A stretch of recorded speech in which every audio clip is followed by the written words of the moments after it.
How to move on from unhealthy relationships. At one time or another, we have all experienced a realization that a relationship we are in is just not healthy for us anymore. It could be with a mate, a friend, our body, or even food. However, the root of this feeling is the same across the board. We think to ourselves, this just doesn't serve me anymore. At one point, the relationship provided some level of happiness, but now the cons far outweigh the pros. This is where the crossroad lies. The choice we face is simple. Do we continue down this path because it is familiar and comfortable, or do we take the road less traveled, removing ourselves from an unhealthy environment so that we can live a happier life? Before you answer, let's take a look at the process of moving on, which so often is filled with fear and holds us back. Step 1. The realization. Just the single realization that you need to make a change is a huge part of the process, and can provide some relief. You can't change what you aren't aware you need to change, right? So, once you can look at the situation objectively as a third person, and say, this is not a healthy situation, you have already started to shift. The process is actually more mental than physical. Yes, we need to take action to make positive changes in our life, but the bigger hurdle is getting our mind to agree to stick to the plan. We must know, with certainty, that this is the right thing for us. Remember, the body is the servant of the mind, not the other way around. You can do all kinds of things, but the reality is, if your thoughts and your feelings are not 100% in alignment with what you are doing, you are going to end up right back in the same spot. Step 2. Deciding what you do want. So, you have decided that this is what you don't want. Now you have to decide what it is that you do want. This sounds silly, but if you are going to remove something from your life, you must be clear about what you want to replace it with. This new void is going to get filled with something, much like a hole you dig in your backyard. In a short amount of time, nature will fill it back up.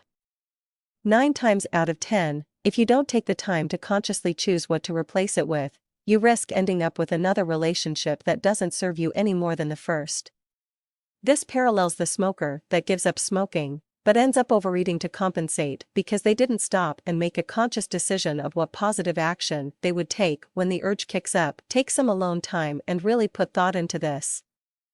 Write a clear description. I have a journal and I write everything from my sleeping dreams to my intentions to brilliant words of wisdom that I come across. When you commit this stuff to paper, it gains a life of its own, and is actually the first step in the creation process. It becomes real and powerful. I tie this back to the whole idea of getting clear in your mind what it is that you want. When we write it down and think through it, our mind registers it and understands, okay, this is not just a foggy wish anymore. This is a very clear picture, and now I am more able to filter out the stuff that doesn't align with this intention. Step 3. Remove yourself from the current situation. This is the big gnarly monster that stands in the doorway between the life we want and the life we are currently living. How many times do we allow this fear of the unknown to keep us stuck in a mediocre life? We are afraid of what we would have to face, change, or possibly even fail at to get to where we want to be. It's okay to be afraid and to feel fear. However, the difference between the people who are living a life of happiness and those that aren't, is that the happy people step up, face the monster, feel the fear, and make a decision to pass through that doorway, no matter what. The reality is, all real change will bring up fear, doubt and anxiety, but that is also where growth, success, and new results await us. Happy people are the ones who know the secret, that whenever you want to change something for the better, you always have to go through something uncomfortable, but on the other side lies bliss. I don't know about you, but I am willing to trade some discomfort for a life of bliss. And I have, and still do, on many occasions. I could list multiple examples, from boyfriends and friends, to how I have felt about myself or my living environment, to the future of my career and my business. I have had to take this step with courage and wisdom when I knew my current circumstances were not in alignment with my vision. I absolutely had to move on. I had to do what I knew was right for me and the attainment of my goals. Don't expect other people to understand. They may not support you. In fact, even the most well-meaning people could very well discourage you and attempt to squelch your hopes for a better life. Oftentimes you will represent the courage they themselves do not have, so keep this in perspective. My certainty that the benefit of moving on was far greater and more powerful than the fear holding me back, was what gave me the strength to charge forward. How do I remove myself in order to move on? Well, I think that the answer is fairly obvious, but one that we sometimes choose to block from our sight. In the case of a mate or friends, we simply stop hanging around the people who are unhealthy for us. If it is our mate that is unhealthy for us, we sit down and have a serious and honest discussion about our needs, values, and goals. If their values and needs are not in alignment with yours, or if this has been an ongoing issue, then it is time to tell them how you feel. This conversation is one that can be a challenge for sure. If it is a long-term relationship with living arrangements, children, finances, and so forth involved, then obviously it is more of a transition than a conversation. The crucial point is that you begin the process. If the unhealthy relationship is with yourself, with food, or with an addiction, then this step would involve removing the triggers from your environment. Begin a journal that documents how you feel and what is going on when an urge hits. Notice it and observe the emotion with a judgment-free awareness. When you journal enough of these triggers, you will notice a pattern that will then empower you to find a more positive outlet. You'll begin to have a heightened awareness of any emotions just as they begin to surface, and that is a defining moment. You now have the conscious decision to move forward in faith, or to step back into fear, doubt, and/or anxiety. This is not easy, but it is attainable. I have found that surrendering is one of the most helpful and powerful gifts you can give to yourself. So you are frustrated because you just left a relationship and you still have feelings for him or her? Surrender to it. Who says you need to hate them just because you aren't with them anymore? The temptation to dig in the freezer for some Häagen-Dazs is overwhelming. Surrender to the feeling without going near the freezer. After all, that is not who you are, that is who you were. You are in the process of making new decisions and creating new results. Give yourself permission to feel what you feel. It is the easiest and fastest way to get the emotion to actually move through you and dissipate. What you resist will persist. Allow yourself to be uncomfortable and acknowledge the steps you are taking, because this is part of the process and reason to celebrate. Your new life is rushing towards you at this very moment. Congratulations, Step 4, Filling the Void. So you have made it this far. You are clear on what you want, you are beginning to heal any wounds, and you are stepping forward in faith. Now what? It's time to start filling your life with new, healthy alternatives.